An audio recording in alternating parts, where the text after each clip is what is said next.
தமிழ் ஜோதிடம் யூடியூப் நேயர்களுக்கு வணக்கம். நம்ம பார்த்தீங்கன்னா 27 நட்சத்திரத்திற்கும் உண்டான பலனை பார்த்துக்கிட்டு இருக்கோம். அடுத்த வருஷம் நம்ம பார்க்க வர நட்சத்திரம் என்னன்னு பார்த்தீங்கன்னா விசாக நட்சத்திரம். விசாக நட்சத்திரத்தில் பிறந்தவருடைய வாழ்க்கை அமைப்பு எப்படி இருக்கு என்பதை கொஞ்சம் விரிவாக காண்போம். விசாக நட்சத்திரம் குருவின் நட்சத்திரம், குருவோட ஆதிக்கம் செலுத்தும் நட்சத்திரம். விசாகம் நட்சத்திரத்தில் பிறந்தவர்கள் குரு தசையில் படைக்கிறார்கள். அப்படின்னு பார்க்க போனீங்கன்னா 9 கிரகத்தில் உயர்ந்த கிரகம் குரு. அப்போ விசாக நட்சத்திரத்தில் பிறந்தவருடைய குணம் ரொம்ப உயர்ந்த குணமாக தான் இருக்கணும், அதான் கணக்கு. அப்படி பார்த்தீங்கன்னா விசாக நட்சத்திரத்தில் பிறந்தவருடைய குணம் ரொம்ப ரொம்ப நல்ல குணம், உயர்ந்த குணம், ரொம்ப சிறப்பானவர்கள். பிறக்கும் பொழுதே ரொம்ப சிறப்பான குடும்பத்தை அடைவார்கள். அந்த குடும்பத்தில் அவங்க பிறப்பாங்க அப்படின்னு சொல்லலாம். ரொம்ப செல்வந்தராகவும் ரொம்ப ஒரு வசதி படைத்தவராகவும் இவர்கள் அமைவார்கள் அப்படிங்கிறத சந்தேகம் கிடையாது. இயல்பாக அறிவு சார்ந்த விஷயங்கள் இவருக்கு ரொம்ப சிறப்பாக இருக்கும். ஏன்னா குருவோட ஆதிக்கத்திலே பிறக்கிறதால அறிவு சார்ந்த விஷயங்கள் ரொம்ப சிறப்பாகவே இருக்கும், அதில் சந்தேகமே கிடையாது. அடுத்ததாக அவருடைய கல்வி எப்படி இருக்கும் என்பதை பார்ப்போம். அதிகமாக விசாக நட்சத்திரத்தில் பிறந்தவர்கள் குலக்கல்வி, அதாவது குலத்தொழில் செய்வர்களாகவும் இல்லைன்னா குலத்தொழில் சார்ந்த கல்வியை படிப்பவர்களாகவும் இருக்கும். அப்பா ஒரு பெரிய அதிகாரியாக இருக்கார், ஒரு காவல்துறையில் இருக்கார், அதே துறையில் இவர் இருக்கலாம். இல்லை தாத்தா ஒரு பெரிய ஒரு அரசாங்க வேலையில் ஒரு வக்கீலாக இருந்தார், அதே துறையை இவர் தொடரலாம். அந்த மாதிரியான கல்வியெல்லாம் இவருக்கு பலமாக இருக்கும். அப்படின்னு என்ன பார்த்தீங்கன்னா அப்பாவுடைய பூர்வீகம் சார்ந்த கல்வி, அவங்க என்ன வேலை செஞ்சுட்டு இருக்காங்க அதை இவர்கள் தொடர்வார்கள். பெரும்பாலும் ஒரு 60% இல்லைன்னா மாற்றுக்கல்வி அமைவார்கள் அப்படிங்கிற சந்தேகம் கிடையாது. அதில் விசாக நட்சத்திரத்தில் பிறந்தவருடைய கல்வி அவருடைய குடும்ப உறுப்பினர்களை சார்ந்து இருக்கும் அப்படின்னு சொல்லலாம். பெரும்பாலும் பணப்புழக்கம் உடைய கல்வியை இவருக்கு தேர்ந்தெடுப்பார்கள். சரிங்களா? பார்த்தீங்கன்னா டெய்லி வருமானம் அந்த மாதிரி கல்வியெல்லாம் இருக்கு சிறப்பாக இருக்கும். அப்படின்னு பார்த்தீங்கன்னா ஒரு ஃபைனான்ஸ் பேங்க் மேனேஜர், பணப்புழக்கம் சொல்கிறேன், மேனேஜர்லாம் இருப்பாங்க. ஒரு ஆடிட்டிங்கில் கவுன்சிலிங்லாம் இருக்க வாய்ப்பு இருக்குது. அந்த மாதிரின ஒரு நிதித்துறை, பங்குச்சந்தை, அந்த மாதிரியான விஷயத்தில், அந்த மாதிரி துறையில் இவர்கள் அதிகமாக ஈடுபடுவார்கள். பணத்தை போட்டு அதில் முதலீடு காண்பார்கள். இல்லைன்னா தங்கம், ஃபைனான்ஸ், நகை அடகு கடை, இல்லை நகை கடை, இந்த மாதிரிலாம் வைத்து டெய்லியும் பொருளாதாரம் ஈட்டும் தொழிலை செய்வார்கள். அதுக்கு தகுந்தாற் போல கல்வியை இவர்கள் அமைத்துக் கொள்வார்கள். அதனால் கல்வி சார்ந்தது எப்படின்னு பார்த்தீங்கன்னா, கல்வியை படித்த உடனே அதில் வருமானம் வரணும், அதுவும் டெய்லியும் வருமானம் பார்க்கணும் அப்படிங்கிற கல்வியை இவர்கள் தேர்ந்தெடுப்பார்கள். அதெல்லாம் ரொம்ப ரொம்ப கவனமாக இருப்பாங்க. அப்போ அதனால் விசாக நட்சத்திரத்தில் பிறந்துட்டாவே அவருடைய வாழ்க்கை ரொம்ப ரொம்ப சிறப்பாக இருக்கும் என்பது சந்தேகமே கிடையாது. கல்வியும் சிறப்பாக இருக்கும், தொழிலும் சிறப்பாக இருக்கும். அடுத்ததாக அவருடைய குடும்பம் எந்த மாதிரியான குடும்பம் அப்படின்னு நம்ம பார்ப்போம். குடும்பம் ரொம்ப ரொம்ப சிறப்பான குடும்பம். வசதி படத்தில் பொண்ணு கட்டுவாங்க, சரிங்களா? இல்லை பொண்ணு போய் சேர்க்கப்படும். ரொம்ப சொத்து நிலம் சார்ந்த விஷயத்தில் ரொம்ப பலம் அதிகமாக இருக்கும். வாழ்க்கை துணை ரொம்ப ரொம்ப சீரானதாகவும் சிறப்பானதாகவும் இவர்கள் அமைத்துக் கொள்வார்கள். நல்ல புத்திரஸ்தானம், குழந்தை பேர், நல்ல குழந்தையை பெற்றெடுத்து நல்ல தக்கபடி வளர்ப்பார்கள். இவர்கள் பார்த்தீங்கன்னா அடுத்து அவரோட சந்ததிக்கு தேவையான சொத்துக்களை சேர்த்து வைப்பார்கள். அதான் அர்த்தம். பிள்ளைகள், பேர பிள்ளைகள், அவங்களுக்கு தேவையானது வரைக்கும் இவங்க சேர்த்து வைப்பார்கள். அதான் எதிர்கால சிந்தனை உடையவர்கள். இவர்கள் எதிர்கால சிந்தனை இருந்தால் தான் அந்த மாதிரிலாம் செய்து கொள்ள முடியும். தன்னுடைய குடும்பத்தையும் ரொம்ப ரொம்ப கட்டி காப்பாற்றிக் கொள்வார்கள். அதனால் இவருடைய குடும்பம் ரொம்ப சிறப்பானதாக இருக்கும், சீரானதாக அமையும். மனைவி ரொம்ப சிறப்பான மனைவியாக அமைவார்கள். இன்னும் கணவன் ரொம்ப சிறப்பான கணவனாக இவர்களுக்கு அமைவதற்கு ரொம்ப ரொம்ப வாய்ப்பு இருக்கிறது. அடுத்தது இவருடைய பணம், பொருளாதாரம், தொழில் எப்படி இருக்கும் என்பதை பார்ப்போம். பொருளாதாரம் சார்ந்த தொழில் சிறப்பானதாக இருக்கிறது. வாணிப தொழில் அதிகமாக வெளியூருக்கு போயிட்டு அங்கே ஒரு வியாபாரம் செஞ்சு அதன் மூலிமா பொருளாதாரத்தை கொண்டு வருதல். பெரிய செல்வந்தராக நம்ம சொல்லுவோம். அந்த காலத்தில் ரொம்ப செட்டியார்கள்லாம் ரொம்ப என்ன பண்ணுவாங்க, அடுத்த நாட்டுக்கு கொண்டு போயிட்டு வாணிபம் செஞ்சு பொருளை விற்றுட்டு அதில் ரொம்ப வியாபாரத்தை வருமானத்தை பார்ப்பாங்க. அந்த மாதிரி தொழிலாம் இவருக்கு ரொம்ப ரொம்ப ஒத்து வரும். அந்நிய நாட்டு முதலீடு செஞ்சு அதில் ரொம்ப லாபம் பண்ணுறது, இல்லை கடல் கடந்து போய் தொழில் செஞ்சுட்டு வர்றது, அதிக வெளிநாடு போய் சம்பாதிக்கிறோம் அப்படின்னு சொல்கிறது, இல்லை வீட்டை விட்டு வெளில போய் தங்கி வேலை செஞ்சுட்டு அதை நல்லா சிறப்பாக சம்பாதிச்சுட்டு விட்டு வர்றது, அந்த மாதிரியான விஷயத்தெல்லாம் இவருக்கு ரொம்ப தொழில் சிறப்பாக அமைகிறதுக்கு வாய்ப்பு இருக்கிறது. பெரும்பாலும் இவங்க ஆன்மீகவாதியாக அமைவதற்கு வாய்ப்பு இருக்கிறது. ஏன்னு கேட்டிங்கன்னா, குரு சஞ்சாரம் உடையவர்கள் ரொம்ப வாழ்க்கை சம்மந்தப்பட்ட விஷயங்கள் சொல்லலாம். ஆன்மீகவாதிகள் ஒரு ட்ரஸ்ட் வச்சு நடத்துவாங்க, அந்த மாதிரியான விஷயத்தில் ரொம்ப ஈடுபட வாய்ப்பு இருக்கிறது. ஒரு உளவியல் துறையில் சிறந்து விளங்குவார்கள். ஜோதிடம், கல்வி, கலை, விளையாட்டு, இந்த மாதிரி கலாச்சார நிகழ்ச்சிகள்லாம் ரொம்ப பங்கெடுத்துக்குவாங்க இவங்க. அதனால் இந்த மாதிரி சார்ந்த விஷயத்தில் இவருக்கு அதிக நாட்டம், தொழில், வருமானம் கிடைக்க வாய்ப்பு இருக்கிறது. அடுத்தது பார்க்கணும்னா இவருடைய ஆயுள் பலம் எப்படி இருக்குன்னு பார்ப்போம். இவர்களுக்கு ஆயுள், நீண்ட ஆயுள், ரொம்ப அற்புதமான ஆயுள். பெண் தெய்வம் இவர்களுக்கு குலதெய்வமாக வர வாய்ப்பு இருக்கிறது. தெய்வத்திற்கு ரொம்ப கட்டுப்பட்டு நடப்பார்கள். தெய்வ வழிபாட்டில் ரொம்ப ஆர்வம் இருக்கும். அதுமாரி ஒரு தெய்வ விஷயத்தில் இவர்களை முதலீடு போட்டு உதவி செய்வார்கள். ஒரு கோயில் கட்டுறாங்க, ஒரு ட்ரஸ்ட்டுக்கு பணம் கொடுக்கறது, இல்லை ஒரு கோயிலை வந்து இவங்க எடுத்து சொந்தமாக அதை முடித்து செய்கிறது, அதில் முன்ன நின்று அதை உதவி செய்து அந்த கோயிலை கட்டி கொடுப்பது, அந்த மாதிரி விஷயத்தெல்லாம் இவர்கள் ஆன்மீக விஷயத்தில் ரொம்ப அதிகமாக ஈடுபடுவார்கள். அதனால் இவர்களுக்கு ஆயுள் பலமும் அதிகமாக இருக்கின்றது என்பதில் சந்தேகமே கிடையாது.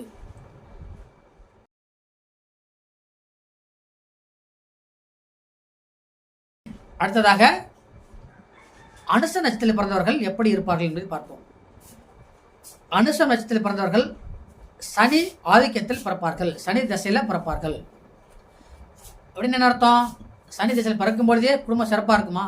சிறப்பாக இருக்கும். இருந்தாலும் கொஞ்சம் கவனமாக இல்லாவிட்டால் பிறக்கும்பொழுதே பொருள் கைமாறும்.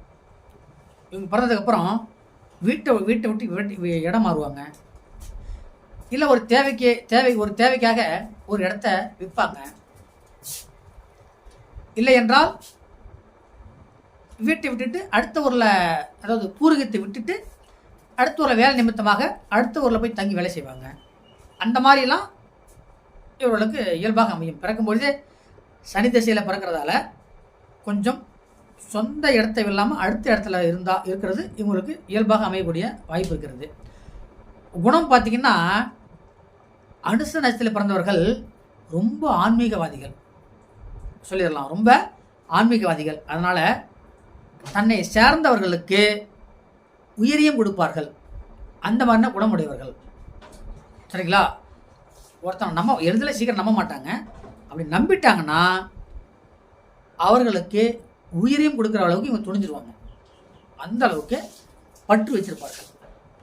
அதனால தான் இவர்களுக்கு நட்பு வட்டாரங்கள் அதிகமாக இருக்காது. நண்பர்களை மட்டும்தான் நட்பாக வச்சுருப்பாங்க, குறைவான நட்பு உடையவர்கள். ஆனால் அவங்களுக்கு அது ரொம்ப ஆழமான நட்பாக இருக்கும், அதில் சந்தேகமே கிடையாது. அதான் இவருடைய குணம் என்பது. அடிக்கடி கோபப்படுவார்கள். உஷ்ணம் இவர்களுக்கு இயல்பான ஒன்று. அடிக்கடி கோபம் அடைவார்கள், டக்குன்னு பேசிடுவாங்க. ஆனால் அடுத்தவர்களுடைய வயதில் மூத்தவர்களுக்கோ இல்லை குரு அவர்களுக்கு கல்வியை பயிலும் வாத்தியார்கள், அவர்களுக்கெல்லாம் ஆசிரியர்கள், அவர்களெல்லாம் ரொம்ப பணிவாக நடந்துக்குவாங்க. வீட்லேயும் கூட சரிதான், சொந்த பந்தம் மூத்தவர்கள்ட்ட ரொம்ப மரியாதையுடன் நடந்துக்குவார்கள். அதிகமாக பேச மாட்டார்கள், தேவையானதான் பேசுவாங்க, இல்லைன்னா பேச மாட்டாங்க. அதில் ரொம்ப கவனமாக இருப்பாங்க, ரொம்ப சாதுரியமானவர்கள் அப்படின்னு நம்ம சொல்லலாம். ஆனால் அந்த அளவுக்கு அறிவு சார்ந்த விஷயங்கள் நம்ம பார்க்கலாம். அதிக அறிவு உடையவர்கள் அதிகமாக பேச மாட்டார்கள், தொடர்ந்து பேசிட்டே இருப்பாங்க, அவங்க சிந்திச்சு பேச மாட்டாங்க. ஆனால் இவங்க நாளே வார்த்தை பேசினாலும் கரெக்டாக பேசிடுவாங்க. அதான் அந்த அனுச நட்சத்திரத்தை பொறுத்தவரைய குணம். கல்வி எப்படி இருக்குன்னு பார்ப்போம். கல்வி ஆன்மீக கல்வி, அரசியல் கூடிய கல்வி, பெரும்பாலும் புத்தியை அதிக பயன்படுத்தும் கல்வி, ரொம்ப சிந்திக்கணும். ஜோதிடம், கோர்ட்டில் வக்கீல், லாயராக இருக்காங்க. ஆலோசகர்னா ஆன்மீக ஆலோசகர்கள், இவங்களாம் ரொம்ப சிந்திக்கணும். சிந்திச்சு தான் அப்படி அடுத்தவங்கள்ட்ட நம்ம விஷயத்த சொல்ல முடியும். அந்த மாதிரி கல்வியெல்லாம் அவருக்கு ஒத்து வரும். அதுமாதிரி இவங்க சொன்னால் மற்றவங்க கேட்கணும் அப்படிங்கிறத இவங்க மனசில் ஆழமாக பதிச்சு வச்சு தான் வெளியே பேசுவாங்க. அடுத்தவங்க பேசலை அப்படின்னா அதாவது அடுத்தவங்க இவங்க சொல்கிறத கேட்கலன்னா அந்த இடத்துக்கு அவங்க போக மாட்டாங்க. அப்படின்னு என்ன அர்த்தம்? மதியாதார் வாசல் மிதியாதைங்கிற பழமொழிக்கு ஏற்பார் போல் இவங்க தனக்கு மதிப்பு இல்லை என்றால் அந்த இடத்த திரும்பி கூட பார்க்க மாட்டாங்க. அந்த விஷயத்தில் அவங்க ரொம்ப கெட்டிக்காரர்கள். ரொம்ப கௌரவமாக இருக்கணும்னு நினைப்பாங்க. தனக்கு கௌரவம் வேணும், கௌரவமாக இருக்கணும் அப்படின்னு நினைப்பவர்கள் இவர்கள் தான். அதில் அனுச நட்சத்திரத்தில் பிறந்தவர்கள் கல்வி ரொம்ப ரொம்ப சிறப்பாக இருக்கும். கரெக்டான துறை தேர்ந்தெடுத்து படிப்பார்கள். அதற்கு தகுந்த ஆதாயத்தை இவர்கள் பெறுவார்கள் என்பதில் சந்தேகமே கிடையாது. அடுத்ததாக இவருடைய குடும்பம் எப்படி அமையும் என்பதை பார்ப்போம். இவர்களை கையாளுவது ரொம்ப ரொம்ப கடினம். பெற்றவர்களாக இருந்தால் அப்பம்மா ரொம்ப கவனமாக கையாளணும். குடும்பமாக இருந்தால் கணவன் இல்லைன்னா மனைவி ரொம்ப கவனமாக கையாளணும். ஏன்னு கேட்டிங்கன்னா பேசிக்கிட்டே இருப்பாங்க, டக்குன்னு வேற ஒரு விதத்தில் சிந்தனை போயிடும். அதனால் இதில் சிந்தனை செலுத்த மாட்டாங்க. இப்போ பார்த்தீங்கன்னா தமக்கு தேவையான இருப்பதான் கொஞ்சம் சகசம் பேசுவாங்க, இல்லைன்னா பேச மாட்டாங்க. ஆனால் அவங்க குடும்பத்தில் உள்ளவங்க அதை எதிர்பார்த்தாங்கன்னா இவங்கள்ட்ட அது சாத்தியப்படாது. அதனால் இவர்களை கையாளுவது கொஞ்சம் கடினம். அப்போ வாழ்க்கை துணையை சொல்ல வரேன். வாழ்க்கை துணையை ரொம்ப கவனமாக கையாளணும். இவர்களை அனுசரிச்சில் பிறந்தவருடைய கணவனோ மனைவியோ இவர்களை கையாளுவது ரொம்ப ரொம்ப கடினம். அதனால் ரொம்ப கவனமாக கையாளணும். இல்லைன்னா சிறு நேரத்தில் கருத்து வேறுபாடு வரும், சின்ன சண்டை சச்சரவு வரும். இவங்களும் அடிக்கடி கொஞ்சம் டென்ஷன் ஆவாங்க. அதனால் இவங்க மனதை கட்டுப்படுத்தி ஏற்றுக்கொள்வது ரொம்ப ரொம்ப நல்லது. ஏன்னா கோபம் அதிகமாக இவர்களுக்கு வரும். அதனால் ரொம்ப எச்சரிக்கையாக இருக்கணும். அதே போல் சில நேரத்தில் நினைத்த நேரத்தில் அந்த காரியத்தை செஞ்சு முடிக்க மாட்டாங்க. இன்றைக்கி பார்த்துக்கலாம், நாளைக்கு பார்த்துக்கலாம் அப்படின்ட்டு காலம் கொஞ்சம் தாமதம் அடைகொடுக்கல இவர்கள் தான். அதனால் அனுச நட்சத்திரத்தில் பிறந்தவர்கள் கொஞ்சம் காலதாமதம் ஆனாலும் அந்த வேலை செஞ்சு முடிப்பாங்க. அதனால் இந்த சார்ந்த விஷயத்தில் கணவன் மனைவிக்குள்ள கொஞ்சம் கருத்து வேறுபாடு வரலாம். அதை அனுசரித்து போயிட்டாங்கன்னு சொன்னால் அதே கொஞ்சம் நல்லதாக அமைத்துக்கொள்ள வாய்ப்பு இருக்கிறது. மற்றபடி இவர்களுக்கு பிள்ளை குழந்தைகள் எல்லாம் சிறப்பானதாக அமைவார்கள். இவர்களுக்கு தகுந்தாற் போல் பிள்ளைகள் ஒரு பேச்சை கேட்பாங்க, அதனால் அது மாதிரி நடந்து கொள்வார்கள். பிள்ளைகளுக்கு தேவையானதை இவங்க சேர்த்து வைப்பாங்க, அதில் சந்தேகம் கிடையாது. தனக்கு என்ன வேணுமோ அதை கொஞ்சம் கவனமாக அக்கறையாக இருந்து ஒரு வீடு வாசல் மனை எல்லாம் சேர்த்து வச்சு செய்கிறதுக்கு வாய்ப்பு இருக்கிறது. அதனால் குடும்பத்தை இவர்கள் எந்த வகையிலுமே கட்டி காப்பாற்றுவது என்பது சந்தேகமே கிடையாது. அடுத்தது இவருடைய தொழில் சார்ந்த விஷயங்கள் எப்படின்னு பார்ப்போம். தொழில் ஆன்மீகவாதிகள், அரசியல்வாதி, அதிக சிந்திக்கூடிய தொழில் எல்லாம் சிறப்பாக இருக்கும். அதெல்லாம் அதிக முதலீடு போட்டு வேலை செய்வாங்க இவங்க. அந்த மாதிரி இவங்க அதிகமாக இடம் விட்டு இடம் போய் வேலை செய்கிறது, அடுத்த ஊரில் தங்கி வேலை பார்க்குறது, இல்லை கடல் கடந்து தங்கி வேலை பார்த்துட்டு வர்றது, அந்த மாதிரி வேலையெல்லாம் இவர்களுக்கு சிறப்பானதாக அமையக்கூடிய வாய்ப்பு இருக்கிறது. வாழ்க்கை சிறப்பாக இருக்கும். அதே மாதிரி அனுச நட்சத்திரத்தோட பிறந்தவர்கள் வாழ்நாள் முழுவதும் புகழ், செல்வாக்கு, அந்தஸ்து, இவர்களுக்கு கௌரவம் இதெல்லாம் இருந்துக்கிட்டே இருக்கும். அதில் எந்த வித சந்தேகமும் கிடையாது. பணப்புழக்கமும் இருந்து கொண்டே இருக்கும், அதில் சந்தேகமே கிடையாது. அதுதான் அவருடைய ஆயுள் பலம் எப்படி இருக்குன்னு பார்ப்போம். ஆயுள் பலம் சொல்லவே தேவையில்லை, நீண்ட ஆயுள் தான். இருந்தாலும் அடிக்கடி மனம் சஞ்சலம், சிந்தனை ஓட்டம், சிந்தனை போராட்டம் இவர்களுக்கு இருந்துக்கிட்டே இருக்கும். இவர்களுக்கு பெண் தெய்வம் அதிகமாக இருக்க வாய்ப்பு இருக்கிறது. பெண் தெய்வமாக இருந்தாலும் பெண் தெய்வம் அவர்கள் அறியாமல் பெண் தெய்வம் இருக்காது. கொஞ்சம் தள்ளி அடுத்த ஊர்லேயோ அடுத்த மாநிலத்திலோ கூட இருக்க வாய்ப்பு இருக்கிறது இவர்களுக்கு தெய்வத்தை பொறுத்தளவு. அதனால் பெண் தெய்வம் இவர்களுக்கு சிறப்பாக தெய்வமாக இருக்கும். பெண்களை இவருக்கு ரொம்ப போற்றுவார்கள்.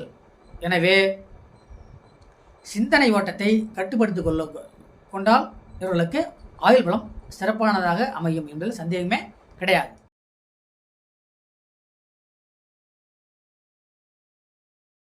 அடுத்தது கேட்டை நட்சத்திரம் பிறந்தவருடைய பலன் என்பதை பார்ப்போம். கேட்டை நட்சத்திரம் புதனுடைய ஆதிக்கம் தசை கொண்ட நட்சத்திரம்.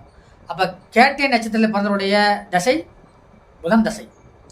அப்போ புதன் ஆதிக்கம் செலுத்தும் தசையாக இருக்கிறது. அப்போ அதனால் சொல்லலாம், பிறந்தப்பவே புதன் ஆதிக்கம் இருக்கிறதால குடும்பம் நல்லதான குடும்பமாக அமையக்கூடிய வாய்ப்பு இருக்கிறது. அந்த குடும்பத்தில் இவங்க பிறப்பார்கள், ரொம்ப செல்வந்தராக பிறப்பார்கள். இவருடைய குணம்னு பார்த்தீங்கன்னா ரொம்ப சிறப்பான குணம். அடுத்தவர்களுக்கு அள்ளி கொடுக்கும் குணம். கணக்கே இருக்காது. சில பேர் கேட்டரிங்கில் பிறந்தாங்கன்னா, கேட்டரிங்கில் பிறந்தவங்க பார்த்தீங்கன்னா சீக்கிரம் ஏழ்மை கூட வாய்ப்பு கூட இருக்குது. கவனமாக இல்லைன்னா எல்லாத்தையும் எடுத்து கொடுத்துருவாங்க. ரொம்ப தாராள குணம் படைத்தவர்கள் இந்த கேட்டை நட்சத்திரத்தில் பிறந்தவர்கள். அதனால தான் ரொம்ப அரசாலும் பன்மை, ரொம்ப தாராள பண்பு உடையவர்களாக இவர்கள் கருதப்படுகிறார்கள். அதனாலே உயர்ந்த பதவி இவர்களுக்கு இயல்பாக அமையும்.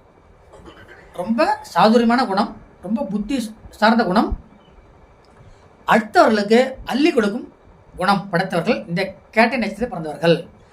இவருடைய கல்வி என்பதை பார்ப்போம். இவர்கள் கல்வி ரொம்ப சிறப்பானதாக கல்வியாக அமையும். ஆனால் கல்வி பார்த்திங்கன்னா இவர்கள் படித்த படிப்பு ஒன்றாக இருக்கும், செய்கிற வேலை ஒன்றா இருக்கும். ஆனால் படிச்சிருப்பாங்க, கல்வி சிறப்பாக இருக்கும். ஆனால் அதனை ஒற்றார் போல தொழில் அமையாது இவர்களுக்கு. அதனால் கல்விக்கும் தொழிலுக்கும் சம்பந்தம் இல்லாமல் இருக்கும். ஆனால் கல்வி சிறப்பான கல்வி, உயர்ந்த கல்வி. ஏன்னா புதன் தசையில் பிறக்கிறாங்கன்னாவே புத்தி சாதுரியம் அதிகம் கொண்டவர்கள், அதிக கல்வி படித்தவர்கள், ரொம்ப பட்ட படிப்பு படிப்பாங்க, உயர்ந்த படிப்பு படிப்பாங்க. அதில் எந்த வித சந்தேகமும் கிடையாது. அடுத்ததாக அவருடைய குடும்பம் எப்படி இருக்கும் என்பதை பார்ப்போம். இவருடைய குடும்பம் ரொம்ப சிறப்பான குடும்பம், வசதி படைத்த குடும்பம், நல்ல வாழ்க்கை துணை தேடி கிடைக்கும். அவர்களுக்கு தகுந்த மனைவியை அமைத்துக் கொள்வார்கள். இவர்களுக்கு தகுந்தாற் போல கணவனாக இருந்தாலும் மனைவியாக இருந்தாலும் நடந்து கொள்வார்கள். அதில் எந்த சந்தேகமும் கிடையாது. கணவன் மனைவிக்குள்ள ரொம்ப ரொம்ப அந்யூன்யமான அன்பு உறவு மேம்படும். கடைசி வரையில் வயதானாலும் இவர்கள் ஒருவர் விட்டு கொடுக்காமல் வாழ்வார்கள். அதனால் ரொம்ப வாழ்க்கை சிறப்பானதாக இருக்கும். இவர்களுக்கு பிறக்கும் குழந்தைகள் ரொம்ப அறிவானவர்கள், ரொம்ப அற்புதமானவர்கள், இவருடைய பேச்சை கேட்டு நடக்கக்கூடியவர்கள். அந்த மாதிரியான குழந்தைகளாக அவருக்கு பெற்று இருப்பார்கள் என்பது சந்தேகம் கிடையாது. அடுத்து இவருடைய தொழில் சார்ந்த விஷயங்கள், பணம் சார்ந்த விஷயங்கள் எப்படி அமையும் என்பதை பார்ப்போம். இவர்களுக்கு பணம் இயற்கையாகவே கிடைக்கும். நல்ல முன்னேற்றம், தொழில் சிறப்பானதாக அமையும். உடனே சிந்தித்த உடனே அதை செயல்படுத்துவார்கள். தொழில் அப்படி தான், வருமானம் அப்படி தான். தனக்கு தேவையானதை பூர்த்தி செய்து கொள்வார்கள். வீடு, நிலம், சொத்து, பெரிய கார், பங்களா இந்த மாதிரிலாம் கட்டி ரொம்ப ஆடம்பரமான வாழ்க்கை இவர்களுக்கு அமையக்கூடிய அளவிற்கு பொருளாதாரம் படைத்தவர்கள் அமைவார்கள். செல்வந்தராகவும் அமைவார்கள். அதனாலே இவர்களுக்கு பதவி உயர்வு ஈஸியாக கிடைச்சிடும். நல்லா படிச்சிருப்பாங்க. பதவி உயர்வு இவர்களை தேடி வரும். அதனால் இவர்கள் ரொம்ப ரொம்ப அதிர்ஷ்டக்காரர்கள் அப்படின்னு சொல்லலாம். அடுத்தது இவர்களுக்கு ஆயுள் பலம் எப்படி இருக்கும் அப்படிங்கிறத பார்ப்போம். கேட்டை நட்சத்திரத்தினுடைய ஆயுள் பலம் ரொம்ப அற்புதமான ஆயுள் பலம்னு அர்த்தம். ரொம்ப சிறப்பானதாக இருக்கும். இவர்களுக்கு பார்த்திங்கன்னா சிறு நேரத்தில் வலது கண் துடித்து கொண்டே இருக்கும். அது இவருக்கு பார்க்கலாம். அதே போல் வலது பக்கத்தில் காலோ கையோ அந்த சாத்தில் ஒரு பெரிய மச்சம் இருக்கும். அதை இவருக்கு இயல்பாக உணரக்கூடிய அமைப்பு இருக்கிறது. அதே போல் ஆயுள் பலம் ரொம்ப ரொம்ப சிறப்பானதாகவும் சீரானதாகவும் இருக்கும். மனம் சார்ந்த விஷயத்தில் மட்டும் கொஞ்சம் கட்டுப்பாடு இருந்தால் போதும்னு அர்த்தம். ஏன்னு கேட்டிங்கன்னா புதன் ஆதிக்கம் செலுத்துவர்கள் சிந்திச்சு கொண்டே இருப்பாங்கன்னு அர்த்தம். சரிங்களா? அதனால் பார்க்கலாம், ரொம்ப அதிக படிப்பு படிச்சுட்டு அதனாலே அவங்க மனம் கோளாறு ஏற்பட்டுரும். அதனால் இவங்க அதில் ரொம்ப கவனமாக இருக்கணும். அதிகப்படி படித்தாலும் மனதை கட்டுப்படுத்தி வைத்துக்கொள்ளும் பழக்க வழக்கத்தை ஏற்படுத்தி கொள்ளணும். மனோகாரகன் சார்ந்த விஷயத்தில் தெய்வ வழிபாடு இவர்களுக்கு சிறப்பாக இருக்கணும். குலதெய்வம் எல்லாமே சிறப்பாக இருக்கும். குலதெய்வம் பெண் தெய்வமாக இருக்கிறதுக்கு வாய்ப்பு இருக்கிறது. பார்த்திங்கன்னா அதிகம் சிகப்பு நிற உடை, சிகப்பு நிற வஸ்திரம், அதாவது சிகப்பு நிறத்தில் இவங்களுக்கு இது இருந்தாலும் அதிர்ஷ்டமான நிறமாக கருதப்படுகிறது. எனவே இவர்கள் ஆயுள் பலம் ரொம்ப ரொம்ப சிறப்பாக இருக்கணும் என்பதில் சந்தேகமே கிடையாது. நம்ம அடுத்தடுத்த வீடியோவில் அடுத்தடுத்த நட்சத்திரத்தில் உள்ள பலத்தை பார்க்கலாம். மறக்காமல் நம்ம சேனலை லைக் பண்ணுங்கள், ஷேர் பண்ணுங்கள், சப்ஸ்கிரைப் பண்ணுங்கள். நன்றி.